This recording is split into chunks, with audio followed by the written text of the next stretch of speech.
So I'm gonna try a few things with the 360 camera. I've edited all this on my phone. So you like bring the footage in, it's recording in 360, but you can actually move it around like you have a camera and you're actually, you know, moving around. So I think that's really cool. If I keep the camera, you don't want to keep the camera too high. If you keep it down like this and I do a little planet, which I'll insert a little planet here. My head should be sticking out of the planet, I think, if I got this done right. If you guys want to see some more, coverage of the GoPro Fusion and some different things you can do with 360 cameras, I've been looking at a lot of videos about it, and there's some pretty cool stuff. So if you're interested, let me know. If not, I'm probably gonna do it anyways, so it doesn't really matter.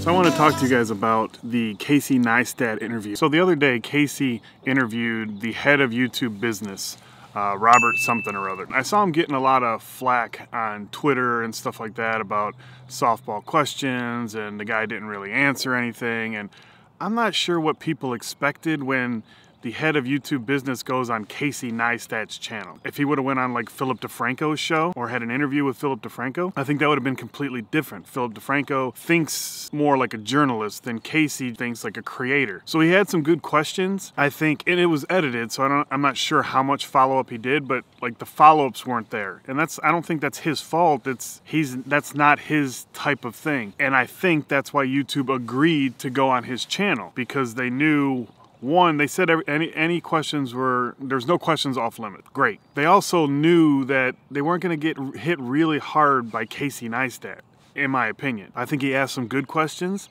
I think this Robert guy tiptoed around a lot of stuff and gave PR answers, which is what I expected. I didn't expect this guy to be on there and Casey be like, what's up with Logan Paul? And he's like, yeah, that guy's crazy. We should have did something more, blah, blah, blah, blah, blah. Then he also brought up the yellow monetization button. Casey asked him, like, what do you do now? Because people are getting demonetized a couple hours after the video goes up and losing money, which is a problem for creators. And the guy basically answered and said, let's tell creators that they shouldn't publish them yet, have them unlisted. It gets reviewed, it's scanned, and then they won't go through the volatility. So that has worked. My follow-up would have been like, how the hell do I know it's went through the system? I don't believe there's anything that you get an email that says, hey, your video's been approved for monetization. If there is, then that would be something completely different. But I believe it was Josh Bain yesterday said to Mike Panetta on Twitter that he did that and then posted it like a day later, and then an hour later he was demonetized. I think it was a good answer. Like it was one that he could throw out in case he was like, oh, okay. When you really look into it a little bit more, it's not legit because people have done that and still have the same issue. And like I said, the problem with that is that you don't know if it's actually went through the system. So you could make it live 24 hours later and still get demonetized. And what good did it do you to wait? The other thing that doesn't work with that is, say you're a tech reviewer and the iPhone 10 comes out. You get that in the morning and you need to put that up that same day. You have to strike while the iron's hot. But now YouTube's telling you that you need to wait a day to make sure you're monetized properly. I think everybody got hit with that with the iPhone 10. TLD, I think Marquez, I think everybody got hit with it. A smaller channel like mine, if I get hit with it, it's really not gonna affect me at all. One, YouTube's not my full-time job, and two, I don't make enough money on YouTube to ever really know if something getting demonetized is really hurting me. The flip side of that is someone who does it full time, like TLD, like I mentioned, who has a staff of people, a network of people, and you have a video that goes up that's going to be super popular, like an iPhone 10 video, and it gets demonetized, that literally hurts your bottom line. That's taking food out of your mouth. I see both sides of it where YouTube's like, well, hey, we're trying our best. Okay, I understand that. They're trying to appease advertisers, they're trying to appease creators, which is a very difficult position to be in because you're getting pulled in both directions. That being said, they have to figure out some way to make this work properly. If not, they're going to lose creators because Amazon's going to end up coming out with something. I saw yesterday, I happened to be on Amazon Video. It's not a channel I watch, but it's a channel my kids watch, and it's FGTV. And they literally had 12 seasons of their vlogs. I think it was like 20 episodes per season. They basically just took all their daily vlogs and dropped them, made them into seasons, and posted them on Amazon. Now, I don't know of any other creators that have done that. I'm sure somebody else has, but it just caught me off guard seeing that yesterday. Same thing with Facebook starting to get a little bit more into video, and I just think YouTube needs to really find that balance with creators and advertisers. Because he said that Robert guy said in the interview that, you know, the advertisers think they're too lax with creators think that they're bending over backwards for advertisers.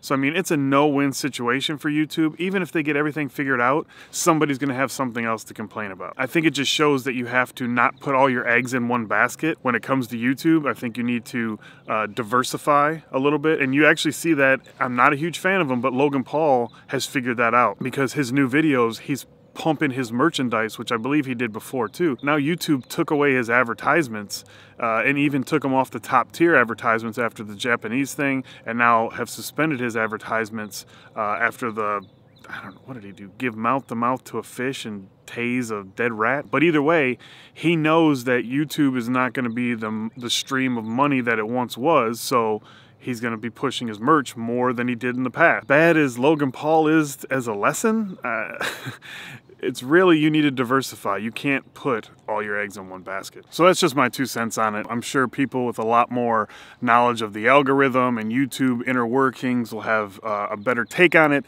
But that's my personal opinion. To break it down, I think YouTube needs to do a better job, one, of communicating to the creators and to the community. 2, they need to fix their monetization issue, the algorithm, or whatever they're doing to do that. Granted, I've had a lot of vlogs be demonetized, and majority of the time I don't get an email saying it's demonetized. I just happen to see it, or, you know, I go into it and see the yellow $sign. But then when I hit have a human review or whatever it says, it's fixed pretty quick. But like I said, I'm a very small channel. You have a large channel and that happens, you could be losing thousands of dollars. So I can understand the frustration there. So they need to do something about that. Need to fix their communication issues with the community and with creators, and really just, I think it just needs to be more of an open dialogue. Mike Panetta had a point yesterday that, you know, this guy's never created a video, and Casey even asked him that, like, how do you justify, you know, you never created a video but yet you run a company?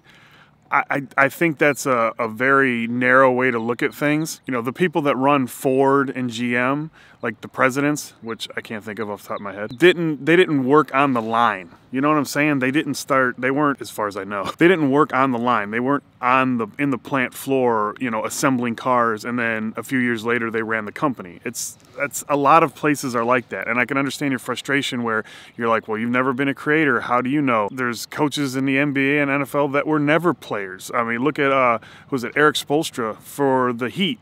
Was like I think he used to be like assistant's assistant. Like, he used to get coffee, and then he ended up like breaking down film, and then ended up moving his way up to a coach. Just because you haven't done a job doesn't mean you can't run that company. Yeah, YouTube's got some work to do. So that's going to be it for this one. I planned on some other stuff, but my rant went way long with the YouTube stuff. So if you enjoyed the video, hit the thumbs up. If you've yet to subscribe, do that down below, and I will talk to you guys tomorrow.